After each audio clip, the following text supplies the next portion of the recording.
After our discovery about the CD, the vicar was impatient to visit the studio where Billy G records, although not sufficiently to hurry his beloved Earl Grey. I too was excited at the chance of meeting her. Before leaving, the vicar muttered something about petty rock stars always having ridiculous security and spent a few minutes downloading an image from her website and playing around in one of the graphics programs on his computer. He took the results off his printer and hustled me off the Betsy. It was one of those times, those very frequent times, when I hated the Vicarmobile and wished that he owned any one of a number of perfectly satisfactory sports cars so that when we arrived, we could have arrived in something like style.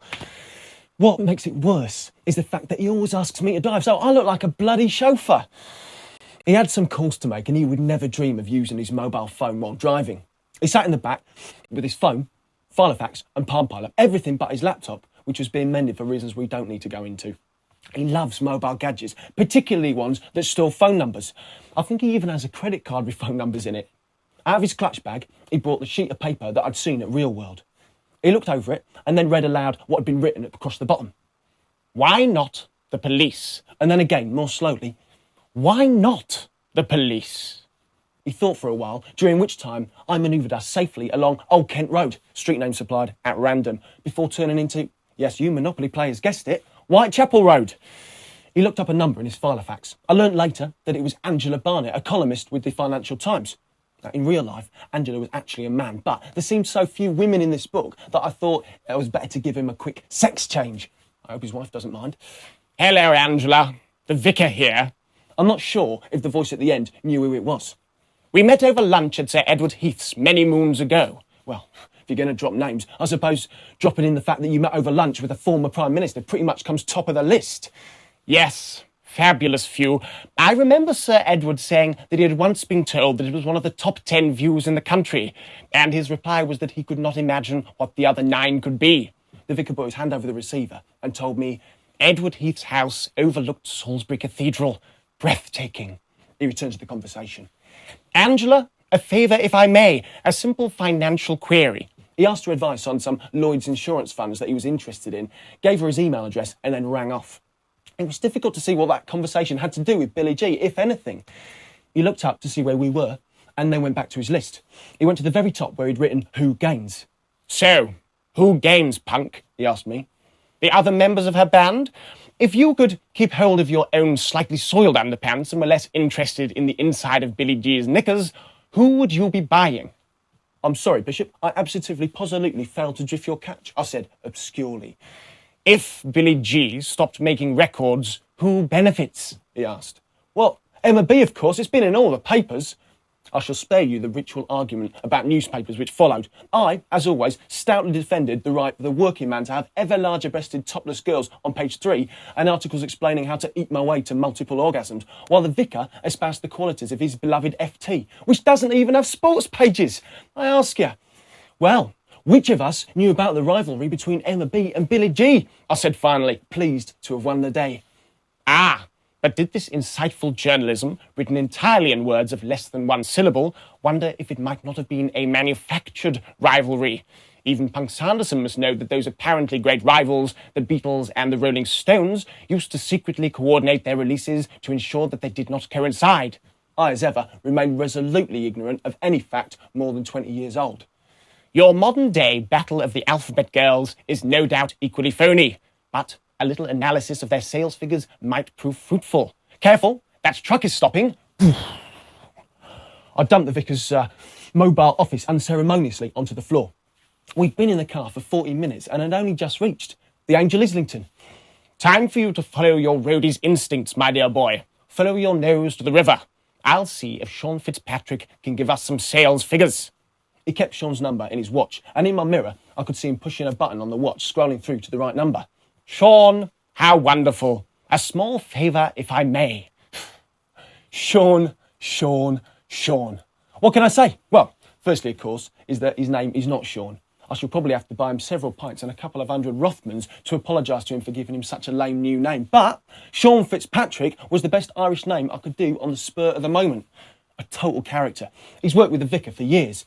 A&R hero and frequent saviour of my vegetarian bacon. Sean, as he shall forevermore be known, had a brief career as an excellent but penniless musician before he noticed that even the successful rock stars only have a couple of swanky sports cars, while record label executives own entire racing teams, or, in Richard Branson's case, a whole airline. He therefore promptly did the poacher-turned-gamekeeper switch and went to work for a record label, gaining the obligatory expense accounts and limited edition sports cars along the way. There's no such thing as a quick conversation with Sean. The vicar held the receiver away from his ear, and I could hear Sean mouthing off in his thick Irish accent. It's fucking ridiculous. You waste your day playing fucking power games with the fucking accountants. What the fuck do they know? Have they had 3 fucking million selling records in the last year? All they have to do is sign the fucking piece of paper and they will make more fucking money than even they can fucking add up. And I get to make a fucking great record, but no. None of them are willing to make a fucking decision. They just shove it farther and farther up the fucking food chain. I might as well not bother and just go straight to the fucking top myself. No one has got any fucking balls at all. The vicar smiled as Sean vented his fury. Acts of heroism, Sean. Supreme acts of heroism. Without you, there would be no hope for any of them. Sean continued regardless. It's all so fucking stupid. We all know we're going to make the fucking record. This business could be such fun if we could just cut the fucking crap. The music business is unfortunately more concerned with business than it is with music. We all need challenges, and yours is to make the suits do the right thing despite their complete inability to know what is good for them, even when it is staring them in the face. Sean was slowly cooling off. It must finally have occurred to him to ask why the vicar had called. An insignificant trifle, Sean. I'm almost embarrassed to ask you to concern yourself with such a trivial matter. I need some SoundScan figures, UK sales figures for the last couple of months, and then the sales for the next couple of weeks as they come in. You are too kind. I would need them for both Emma B and Billy G. Sean obviously had a lot to say about Billy G. Again, the vicar held the receiver away from his head. It's going to fucking kill her. I was laughing so fucking much, there were tears rolling down my cheeks. You can imagine some bastard changing the song lyrics on the auto cue and putting up the story of the Flopsy fucking bunnies or something. You are probably right, the vicar said when Sean finally ran out of steam. If you can please email me the figures as soon as you have them, I shall be forever in your debt, as I already am. Now, that should have been the end of the conversation, but Sean obviously had more to say. I saw the smile on the vicar's face start to fade. You have no idea what you are asking, Sean. He made a display of shaking himself as if he had a chill. This is more than a simple favour. Even the thought of it brings me out in a cold sweat. He listened as Sean said something further. This is something that I would rather you did not ask of me. I have not so much set a foot in the place we do not talk about for 7 years. You have no idea what would be involved.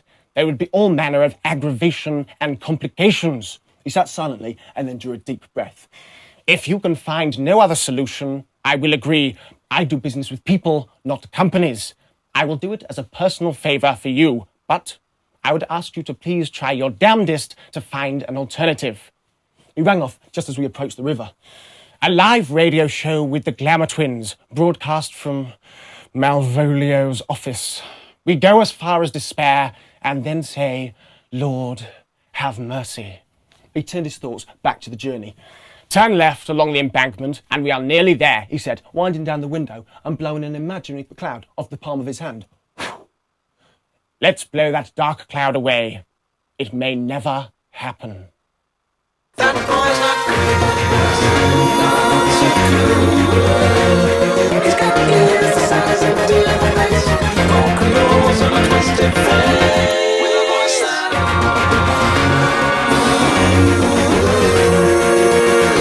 Arsehole! Bugger me, this is serious! Can't you just leave the frigging phone alone?